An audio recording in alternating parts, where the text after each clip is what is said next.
"What game are you playing, my child?" the Stellaran asked as he walked to the boy playing in the outdoor sun. Despite his great age, several centuries by human reckoning suns, and moon's curse that race his lithe form echoed that of his youthful son, an elegant economy of motion evident in every motion. "I'm playing war, father," the boy said with unbridled enthusiasm, wielding his toy sword with an agile grace that the greatest human acrobats would envy. "One day, when I am old enough, I shall join the League of Warriors and make war against the foul humans as you did, father. And this time, we shall push them out from the rim worlds once and for all." At his son's words, the elder Stellaran felt his knees give way underneath him and a lump catch in his throat as terror's icy hands gripped his heart. "Father?" the younger asked, seeing his father stagger. "What's wrong?" "Shall I call the sit down, my son? Would you like me to tell you a story about my days fighting the humans all those long centuries ago? Before I met your mother, before I had you? A true story, unlike the ones the Grand Council tell." But father, though the council tells of great victories, of valiant actions by our warriors, and great strikes against humans, there lies, my dear son, the elder said flatly. Ignoring the look of disbelief on his son's face, he continued, lies that I too once believed.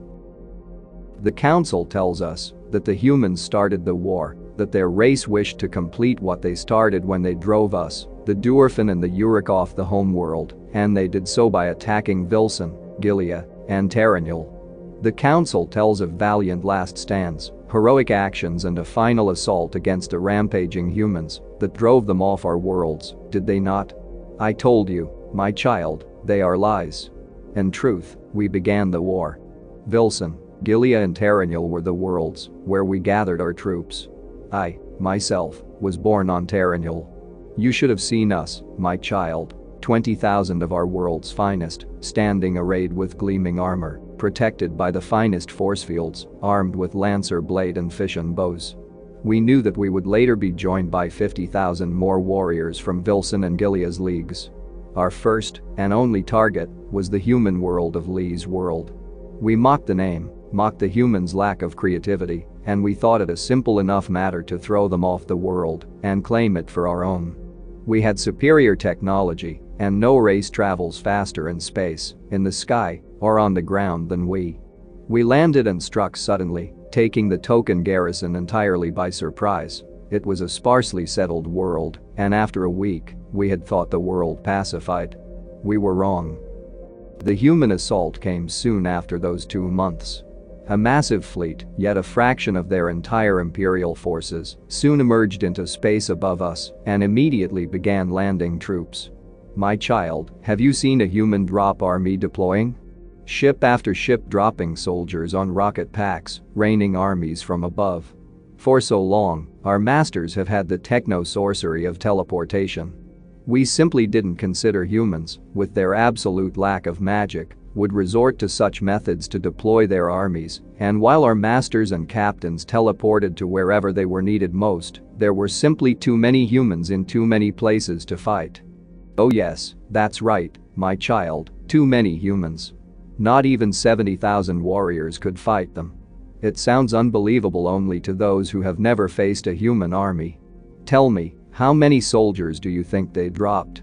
No, not 100,000. 200,000? No, my child, guess again. We would have defeated them, even if they had landed that many. My child, enough guessing. I tell you, they landed over 6 million soldiers on Lee's world that day. How do I know? Let me finish the story. Our army was destroyed the day they landed. Warriors, who I had trained alongside and fought side by side for more than 100 years, were cut down in a storm of war. The human lasers were so numerous, I saw many of our soldiers obliterated in what seemed to my eyes a wall of light. A single laser would have caused our shields to merely flicker, but 100 would demolish both it and its wearer. Human artillery never stopped thundering, and for each human we killed, it seemed like 100 would take his place. We Stellaran are trained to face enemies in single combat, each of us, but not even the greatest avatar of war can defend all sides at once. The humans don't understand our concept of honorable combat, seeing one-on-one battles between equals is foolish.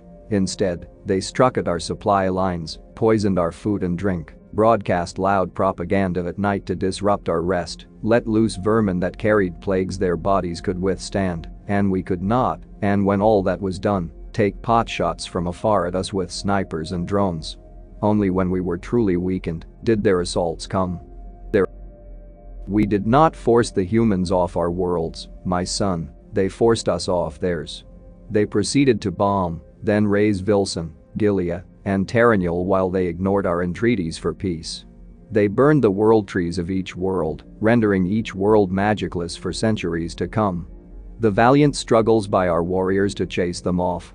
They were almost all failures. Our only victories came from attacks on isolated supply stations and minor supply line raids, victories that the council milked for all they were worth.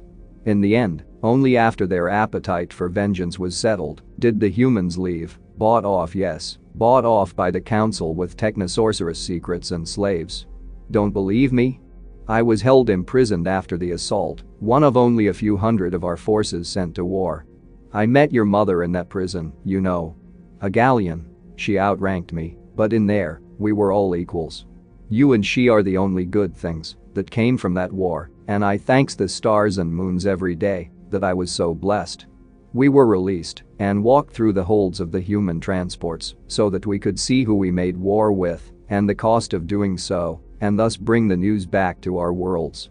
I saw holds brimming with Stellaran treasures, troop transports each carrying more soldiers than the forces we sent to Lee's world. You know how those who boast tend to exaggerate their accomplishments? Our warden, the commander of the human forces, was telling us about the troops he brought, and the number I arrived at, 6 million, was one I came up with after I downgraded his own words. I refused to believe that even among the humans, they could somehow come up with more than 20 million soldiers to bring to a single world, but in any case, my son, dear heart, set your sight on other things beside the humans. Wage war against the Uruk, or the Duerfan, or the cursed Ilthidam, or the warrior breeds of the Chkan Hives, for those wars, those we might win. Anything than those accursed humans. As the hyperdrive carried them along the Star Road, as hyperspace lanes were called, the two green-skinned Uruks sat playing cards with their Duerfan co-owner. They were the only crew on the ship, primarily because the finely crafted Duerfan ship needed no more crew, and also because any more Uruk would have meant that sooner or later, there'd have been a fight. No, that world was name, Elysia, it was one of our worlds once, before Dahumias took it. Grok, shut up, and deal da cards. I'm just saying, Yano. What, can't a Urk say something without Yair jump in on his back? Shut it and deal, Yair pansy sprout. I'll show ye oi. That's right enough, I've had Yair to squabbling, the Duerfan said. Now, Grok, are ye going to deal, or are ye and Ugga gonna start whacking each other over the heads again with those clubs or Yairs? Sorry boss. Honestly, ye two. Want to know why the humans managed to take your world? It's 'cause of Yair inability to discuss anything without getting someone killed. Ye see the humans doing that? Nay. They fight and bicker amongst themselves to be sure, but at least they know how to pull Tajur WHNTH goins tough. Big words, little boss, Ugga laughed maliciously. After all, it's not like Dahumias took a knifing Yair peoples. Oh wait. Go ahead, laugh it up ye two. At least when ye buy something Duerfan, Yair's sure of buying something made well, and no made well enough. Those crazy tal jobs didn't even wait till something's legal before spreading it. Dat didn't stop Dahumias making more money than you lot. How many Duerfan olds what ad T shut down lately? Do you want to keep working for me or not? The Great Hive was abuzz, to use a human pun, Queen Mother 49 observed. She was the oldest and wisest of the Queen Mothers, and her station demanded that the strongest of her warrior children brought her to the Great Hive. Queen Mother 135 had brought a motion to the Hive, and while Queen Mother 49 wasn't told of what it was, as per ancient tradition, she had a pretty good idea of what 135 wanted. She didn't know that 135's request was made in the same spirit as a Stellaran child on the other edge of the galaxy, or that she felt the same way as the child's father, but it would not have mattered if she did. News from our traitor spawn hath revealed that humanity's greatest strengths are their numbers. 135 screeched in ritual high speech. The other races are hard-pressed, for though they have superior technology or strength, they simply number fewer, or cannot outproduce the primates. But Queen Mother 49, surely thou can see that their numbers are but a drop in what we can do. I, in concert with my lesser queens, can birth 20 times 1,000 warriors in the time it takes the humans to birth, and train 1/10 of that number. I alone could raise an army to take 10 human food worlds for our race. Think of what we could all do in concert. A screeching hail of consent greeted 135's words. Even the older queens colored the blue of consideration, a color only Queen Mother 49 could see. In fact, she was the only member of her race outside the mindless worker castes to see in color. It was this ability that gave her her position, that had ensured a rise over the centuries over other Queen's mother, and near mythical ability to see the lies and feelings that her other kin could not. Nobody knew where she'd received the gift, nobody outside a select few individuals knew she even had the power, but all Chkan agreed that she wasn't born with it. In her youth, Queen Mother 49 had ventured beyond the stars with her brood, determined to carve a name out for herself. She returned decades later with her brood mostly intact, but the Queen Mother herself had changed. Ever since then, she had led a race, with all those who would challenge her rule outmaneuvered both in the political arena and in some cases, on the battlefield. And now it was time for her to pay her debt and save her people. Wouldst thou listen to me, 135, of why I think thy idea is, to couch it in the politest of terms, sheer folly? Queen Mother 49 asked gently. She saw 135's carapace color the green of fury. 135 was proud, too proud, perhaps, but her words were respectful. Forgive me, Queen Mother, if my words didst unnerve thee. I wouldst be willing to hear thine words on why we should not assault the primates. Queen Mother 49 turned the red of satisfaction as she asked a question. Tell me, 135, wouldst thou accept a human as a Chkan? Or a Dwarfin? Or a Stellarin? Of Lehapan and Ilborn Ilthidum? What? No, Great Mother, of course not. Wouldst I did so, thou'rt most welcome to think me mad. 135 said, her green carapace now spotted with purple and black. The humans would. The humans have, Queen Mother 49 said calmly. Their soldiers may use basic weapons equal to anything our shaper caste can spawn, but their super weapons, elite troops and greater war machines are designed and created not by their kin, but dwarfin mavericks, unaccepted by their own kin, accepted by the humans.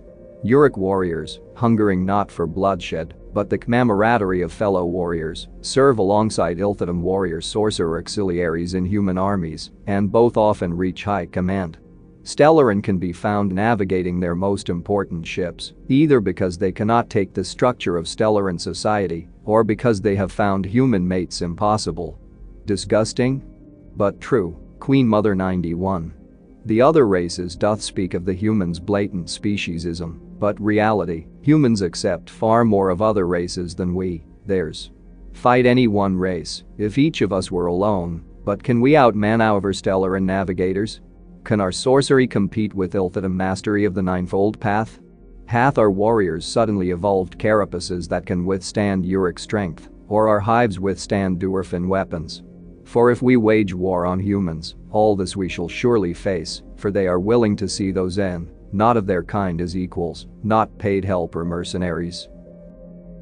Queen Mother 49, that is a risk we must take. 135 said hotly. The farmland on our worlds doth run fallow with oeros, the rivers run dry. We must take the humans' worlds, or we shall all starve. If Queen Mother 49 could sigh with exasperation, she would. Instead, she just turned a bright pink with black spots. The situation wasn't half as bad as 135 said. Their worlds were more than capable of sustaining them.